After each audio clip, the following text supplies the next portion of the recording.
Hi YouTube. Okay, before I get started with this video, I really have to get something off my chest really quick. So, I know this is a random thought, but don't you just hate when people come for you and you did not send for them? Like, where did you come from? Like, you clearly have the wrong address. You need to reroute. Like, I didn't order this mess. Okay? That makes me feel a little bit better. Okay, now I'm here to do the review for the Haves and the Have-Nots, season season 4. Okay, for real, it really is season 3, and it says that on Oprah's website, and it says it on the TV guide. But in YouTube land, all YouTube reviewers, we like to refer to it as season 4. So whatever. This is season 3, also known as season 4, episode 8, titled Unexpected Visitors. Okay, so this week's episode, very interesting. A lot of things caught me off guard. So let's start with Candace. Candace and Erica were, I believe her friend's name is Erica. Yes, they're beating up the social worker lady, which I forget her name. But her hair was messed up. She was bleeding, everything. It was a mess. So they let her get off the floor and they're like, okay, now you need to tell us what's going on. Where's he at? What did he pay you or something? Like, how did you allow this to happen? And it happened all under my nose and I didn't know. So, if you listened to my review last week, like, I legit thought that she had nothing to do with it. I specifically said, I feel sorry for the girl because she really doesn't know, and Candace is just going to beat the mess out of the girl. But apparently, she did know. And I was like, Tyler Perry, you got me there. You got me. Okay, so she's like, okay, let me just tell you what I know. I don't know where he is, but yes, he did like set this up. He just wanted me to like pretend like the judge needed to see the money in your account, and so you would have to enter your account number. And he just gave me 25,000 like off the records, just in cash. She's like, I knew it. So when I'm watching that part, I'm like, you are lying. Like, I never would have known that. But anywho, so I don't know when he had time to meet up with her or whatever. But she's like, okay, what you're gonna do? You're gonna give me $25,000 back, and you're gonna give me my child. She was like, I can't do anything about it. She was like, you need to figure it out, and you need to figure out where Oscar is. I don't know. Well, you need to start. And she was like, I don't have $25. I already spent it. Like, what'd you spend it on? Like, how do people spend like huge chunks of money like that and they have nothing to show for it? I.e., it's tax time right now, and some people get like a ton of money back on their taxes, and then like 2 weeks later they don't have any of that refund money, and like they literally don't look any different than they looked 2 weeks ago, or they don't appear to be in a different, like a better like financial state. Like, what did you do with that money? Like, how do you get rid of $25,000 that fast? Like, I'm sure you can, but at least have something to show for it. Like, you don't even have like any like property, not like a home, a car, whatever. I can stay on that subject forever. But she's like, okay, I will figure it out. And she's like, I'll just go to my credit union and I'll get you $25,000. Candace is like, oh, okay, well, you can give me 100,000. See, that's where the girl messed up, because she never should have told her she was going to her credit union. Because in Candace's mind, like, oh, well, if you're going to borrow money anyway, you may as well take a larger amount, because what am I going to do with $25,000? Okay. So anywho, she tells her, like, the girl is like, I'm sorry, I could really lose my job for this. And so for that reason, I'm not like nervous that the girl is gonna tell that Candace like beat her up, because, well, the girl did something illegal. Anywho, so the girl, like, they tell her to leave out the house, go. Mind you, her nose is bloody and her hair is all messed up, and the neighbor still has a camera pointed at Candace's door. So this is just more evidence piling up, piling up, piling up. Okay, so I was shocked by that.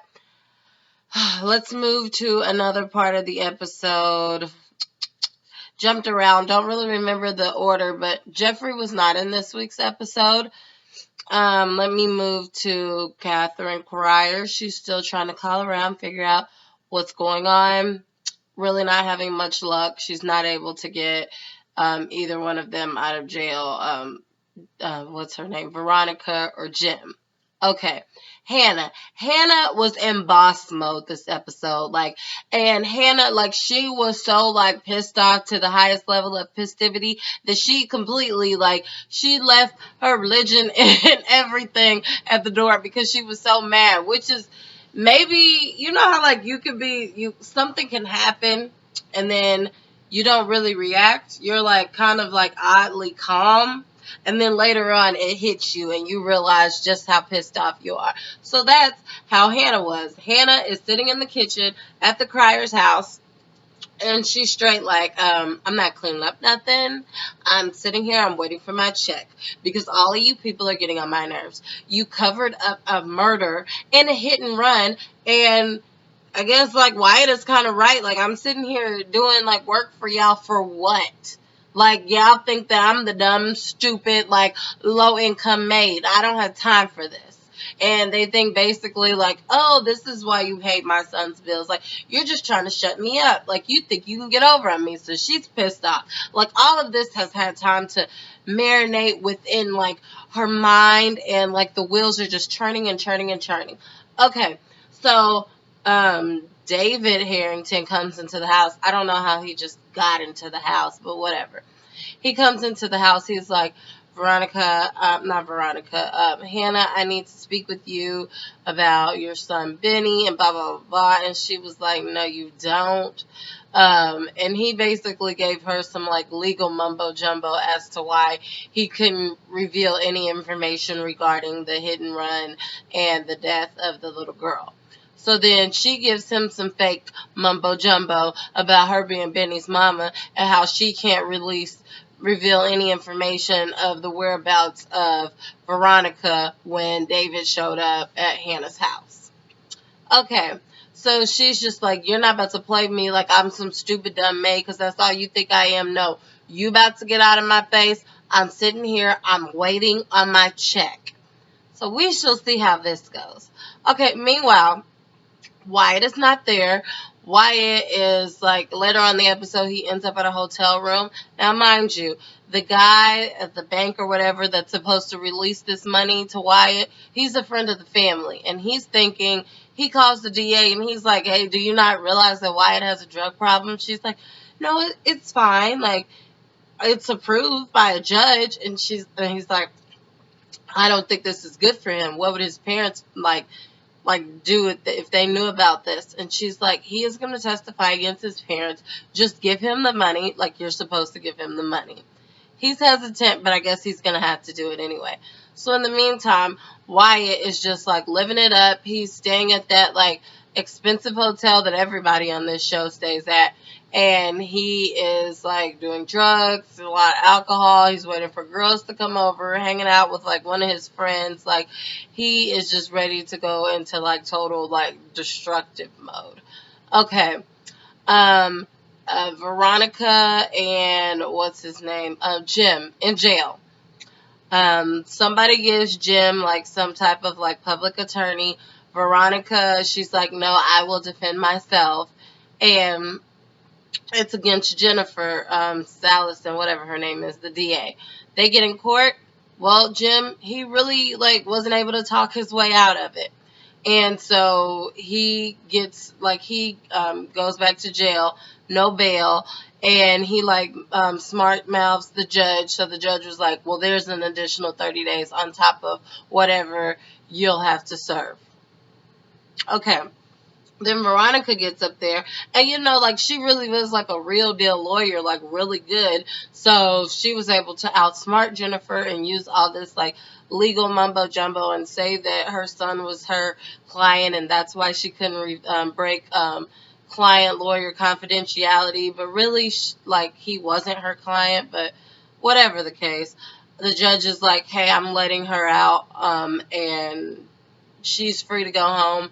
And if we want to send this to court, that's when her son can testify against her. Right now, this is just like a bail hearing or plea hearing or whatever. So, okay. So she leaves with Catherine. Now, mind you, David Harrington finds out at the end of the episode that Veronica was released and she's heading home. So he like runs out of his office because he's like furious, because he's like, if she goes home, she's gonna get killed. And I'm like low key kind of here for that. Like, I'm just gonna be completely honest, because Veronica kind of gets under my skin, and an important person in this show needs to die. Okay, I think it is either gonna be Veronica, or it's gonna be, let me see, Veronica, War, or Wyatt. One of those three people, or maybe multiple, or maybe all of them. But somebody's going to have to die. Speaking of War, so Candace is talking to her friend Erica about, like, basically, like, War's against me. He's going to try to kill Benny. And the girl is like, oh my gosh, did you cross him?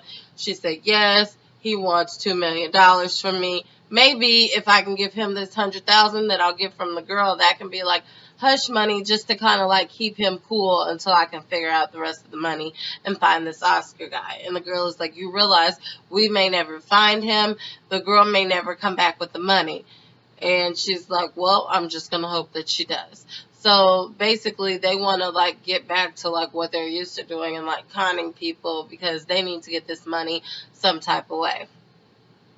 Okay. Also, what was another important aspect of the show? Oh, Benny and David. So, like, David, he has, like, a lot of power, so he can just make a quick phone call and get things done. So, you can see that Oscar is kind of like David's, like, hitman. So, whatever David wants to find out, he goes to Oscar, and Oscar comes back and relays the information. And Oscar had told him about Maggie Day, like sending like people out to follow Veronica and take pictures of her. Side note, David's stupid self is mad at Maggie, like, she did not make your wife cheat on you, okay? But whatever. Oscar also revealed that the affair had been since Veronica bailed Benny out of jail, and it had been going on sometime since then. Okay, so whatever the case, of course, David wanted to talk to Benny. Benny was like, no. So David knew a way to get his attention. He will just like forward all the calls that are supposed to go to the tow yard. He will forward them elsewhere, because then they won't be getting any business. And it will cause chaos over there. And then basically Benny will have no choice but to address David face to face. So Benny comes to David's office and he's like, look, whatever you did to my phone, you need to fix it. Like, I have bills to pay. And he's like, okay, well, you're going to answer questions about my wife. Side note, David had told Hannah that Benny said, oh, you need to discuss this with your wife, whatever problems you have. And Hannah was like, oh, that's not good. I didn't raise him like that. He should have said, you need to discuss this with your trifling behind wife. And I was like, yes! But anyways, so when Benny goes up to like the David's office and he's like confronting him about it, and like they basically kind of like get in each other's face, and then he's like, I'll knock you out, and then David like grabs him by the neck, and I was like, oh Lord, don't hurt Benny.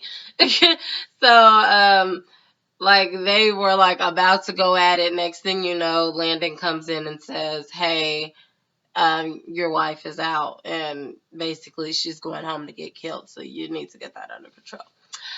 So anywho, that are like the key parts of the episode that I can remember. If I left anything out that was like really essential to like what's coming in the future, just let me know. Also, as always, like, comment, and subscribe, and make sure when you have a chance you check out my blog at www.mrsblogaholic.com. Okay, have a good one. Bye.